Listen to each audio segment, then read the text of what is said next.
Hello everybody and welcome to a new series on this channel. Today I just wanted to address something quite fun I received this morning. So it's an email from Conservative Review, which is a source that I used to be subscribed to, but now I'm more skeptical of it, so I don't really believe everything they say.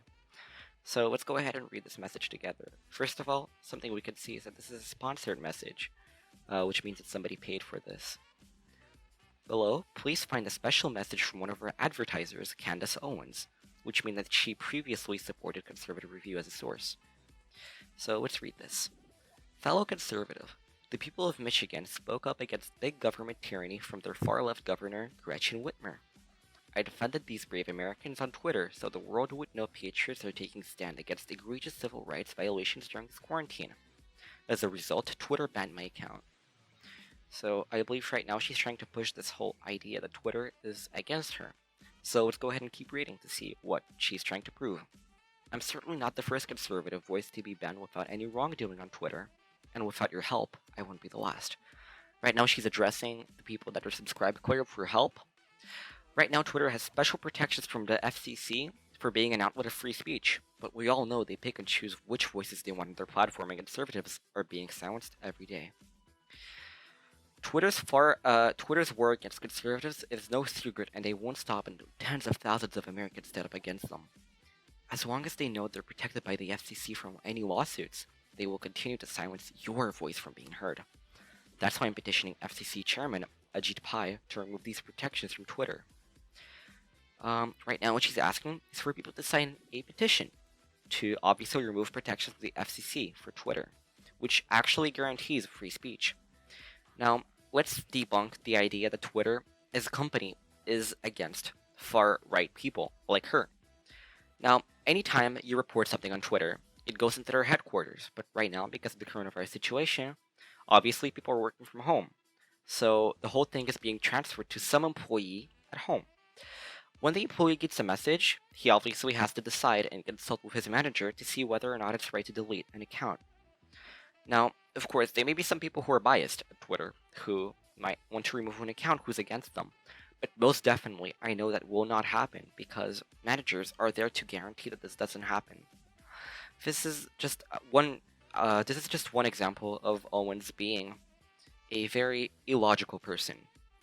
Another very good example is her tweet from May 13th at 7:32 p.m. Let's read it. Falling for the media illusion that we're losing tons of more lives in America, United States population increased by over 3 million this year from last. Deaths in 2019, 973,000. Deaths in 2020, 991,000. Which she claims is a 0.03% increase, which is virtually non-existent. Now, this is incredibly easily debunkable by, well, basic math. It's actually a 1.9% increase, which is 633 more times than the 0.003% she claims. Because she didn't divide the increased number of deaths by the US population. She divided 18,000 by last year's total deaths, which is not how proportionality works. Obviously, if she actually did the correct math equation here, she would get 2%, which is an enormous amount of people for the United States. 2%. That's thousands of people. So the whole narrative is basically wrong at this point.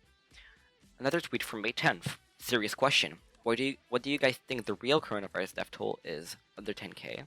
Please make this video go viral. And it is quoted, it means technically, even if you died of a clear alternate condition, but you had COVID at the same time, it's still listed as a COVID death.